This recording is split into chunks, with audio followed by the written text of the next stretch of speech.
Alamin naman po natin ang pinakahuling update sa Bulkang Mayon kasama si FIVOLCS Director, Dr. Teresito Bacolcol. Dr. Bacolcol, magandang tanghali po. Magandang tanghali po sa inyo, ma'am, and thank you for having me here. Sa ngayon po, ano na po ang latest update natin sa volcanic activity ng Bulkang Mayon? Okay, Mayon Volcano is still on alert level 2 at hindi na po nasundan ang phreatic eruption kahapon.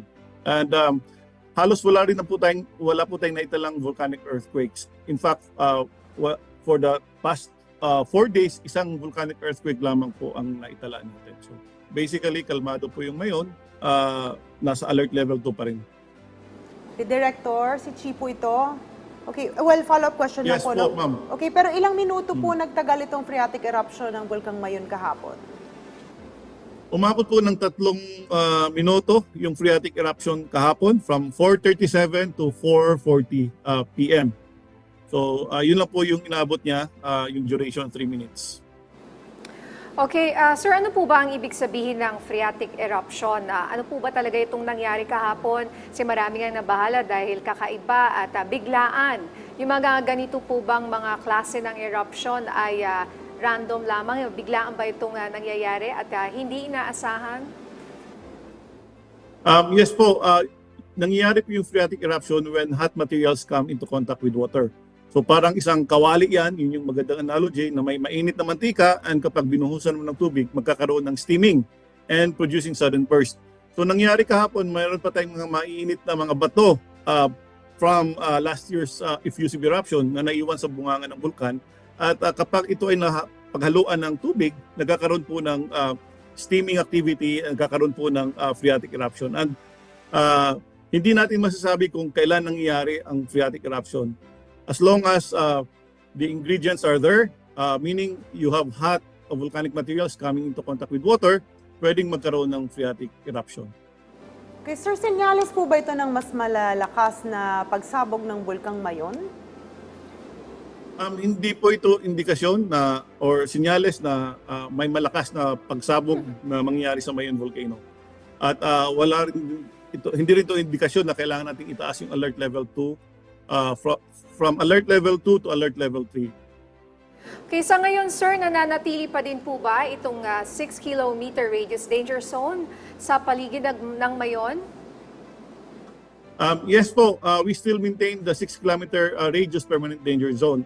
And even at alert level 0, we still recommend that no one should venture inside the permanent danger zone.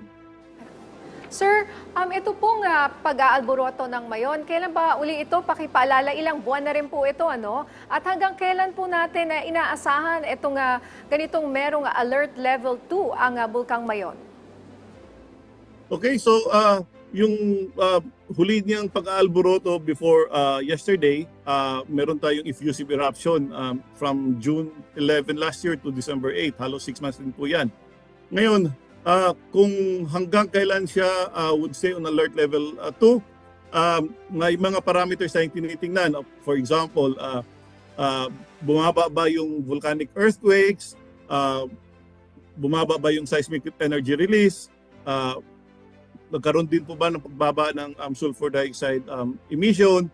So, yan po mga parameters mga tinitingnan natin. And again, kapag may significant changes, then we have to lower it to alert level 1. But for now, maintain pa rin po yung alert level 2. Okay, mensahe at paalala nyo na lang po sa mga kababayan nating malapit po sa Bulkang Mayon.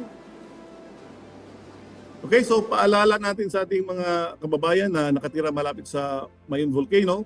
Mayon Volcano, it's on alert level 2, meaning may moderate level of unrest. Kaya huwag munang pumasok sa 6-kilometer permanent danger zone because of the danger of rockfalls, pwede rin magkaroon ng landslides. And just like what happened yesterday, nagkaroon ng sudden phreatic eruption. And this may lead to pyroclastic density current events like, or yung tinatawag ng mga Bicolano na uson, rushing down the slope. So para po makaiwas at maging ligtas po tayo dito, huwag po tayo pumasok doon sa permanent danger zone which is 6 kilometers. Okay, maraming salamat po sa inyong oras. FIVOLCS Director, Dr. Teresito Bacolcol.